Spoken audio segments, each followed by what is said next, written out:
You don't play for the University of Texas if you are just a 3-star recruit. Coaches can see right through that. They wouldn't have started Arch Manning this year if they didn't see in practice for now, 2 years? 3 years now, pretty much, that this guy could play football. He's practicing against some of the best players in the country. Texas recruits at an extremely high level. They are one of the best programs in the country when it comes to talent acquisition. And if they saw that in practice that this guy couldn't play, he wouldn't be starting for Texas.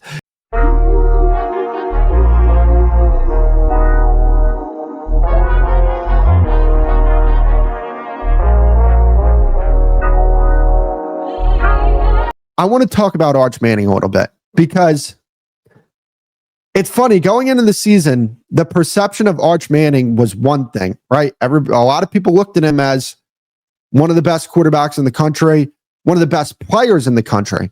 I mean, I saw Joel Klatt put him as the 4th best player in the country going into the season, which was just ridiculous because he didn't play. He wasn't a starter. He wasn't a full-time starter last year. And you're putting him over guys like Garrett Nussmeier and players like that, and quarterbacks like John Mater and Levitt from Arizona State, and other quarterbacks who have been full-time starters. But when you look at Arch Manning, now the perception is he's a bad quarterback. Texas needs to move on. They're not going to do anything with Arch Manning. When I think the opinion should be, hey, he is a first-year starting quarterback. He's going to be fine. Yeah, he might not be the Andrew Luck that some people hyped him up to be. My question is this: why'd you hype him up to be the next Andrew Luck? He is a quarterback that plays for Texas that is developing. Let him develop as a starter. I think he's going to be a good player. People overblew it with saying that he was going to save NFL franchises as early as next season. It was never going to happen. When you watch the tape from last year with Arch Manning, he showed some good things. But did I watch his tape and say, wow, this guy is Andrew Luck? This guy's a can't-miss prospect? Absolutely not. I looked at him and I said, hey, some of the timing things he needs to work on. Some of the anticipatory things he needs to work on. His footwork he needs to work on. But there was obviously raw talent there. I love what he could do with his legs. I think he has a good arm. He could throw the ball deep. He could do some things well. But let's let the other things in his game develop. And I just feel like now the opinion was one way. Now it's the complete other way. When the opinion should be somewhere in the middle. He's a quarterback that has potential, that hasn't lived up to the potential yet because he hasn't really had that much of a chance to live up to the potential. It's okay to have questions about Arch Manning, but to say that this guy is just a 3-star recruit with the Manning last name, I don't agree with that at all. I don't agree with that. You don't go to Texas. You don't play for the University of Texas if you are just a 3-star recruit. Coaches can see right through that. They wouldn't have started Arch Manning this year if they didn't see in practice for now, 2 years? 3 years now, pretty much, that this guy could play football. He's practicing against some of the best players in the country. Texas recruits at an extremely high level. They are one of the best programs in the country when it comes to talent acquisition. And if they saw that in practice that this guy couldn't play, he wouldn't be starting for Texas. Doesn't matter what his last name is. He wouldn't be starting. So I'm willing to believe that he's probably a good quarterback, not as good as people hyped him up to be, but he needs time to develop. I told people going into the season, this Texas team is not as good as people think they are. They were not as good as people thought they were coming into the season. I thought it was lazy to rank them as the number 1 team in the country. They were so clearly not that.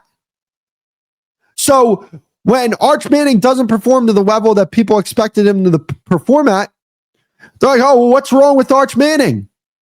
Maybe your opinion about him going into the season was wrong.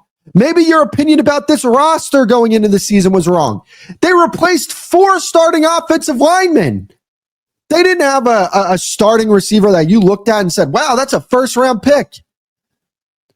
They had to make some changes with their running back room. Baxter was coming back from an injury. There really wasn't much that you felt that if you honestly assessed the roster that you felt amazing about coming into the season. You felt great about their defense. It's a defense that is very good, that did return starters from last year. But when you looked at the offense, I don't know how anybody could objectively look at this offense and say, wow, there is no excuse for Arch Manning. I didn't look at this offense like that. Like, we have to stop looking at, oh, this guy is a 5-star recruit. He's a 4-star recruit. Coming into college and saying, oh, well, he's automatically going to develop year 2. It's not always the case. Some of these guys take more time than others. So it sounds like I'm defending Arch Manning.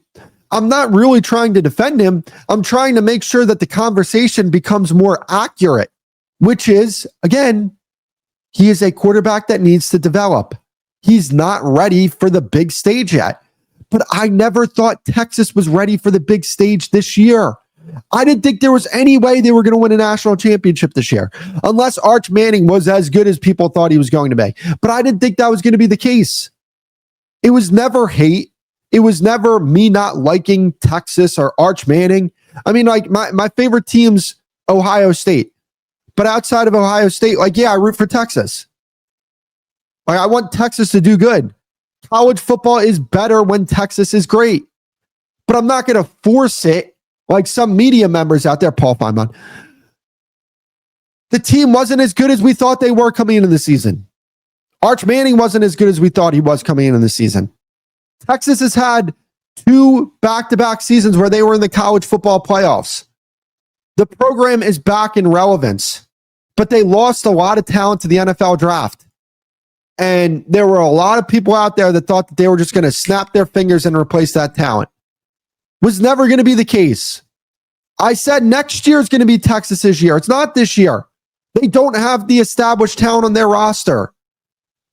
But when you look at next year, I think Arch will be better next year. You still have Colin Simmons there. You have Wingo. You have the offensive line that will hopefully not have to start 4 new players this year.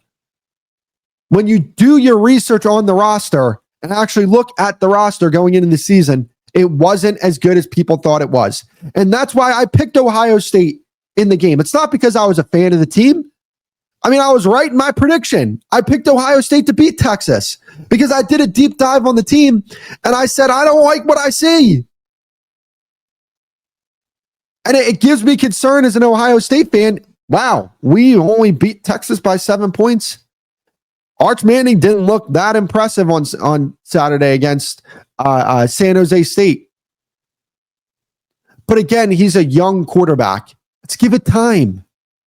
Like quarterbacks, like we're seeing this with Caleb Williams right now in the NFL. Relax. Like Arch Manning isn't coming out this year. He's not going into the NFL draft this year. That's not going to be the case. So if you readjust your expectations, like I didn't have to readjust my expectations because I knew what Arch Manning was coming in the season because I watched the tape of him and I didn't pay attention to the last name. I didn't pay attention to what the draft analysts were saying, which, by the way, shame on them for putting Arch Manning, a guy who was never a starter over the course of the season, looking at him as a more touted prospect over quarterbacks who actually played and started, like Garrett Nussmeier, like Cade Klubnik, like Lenore Sellers. Those guys deserved more credit coming into the season. And I don't feel like they got that because everybody was wrapped up in the Arch Manning hype.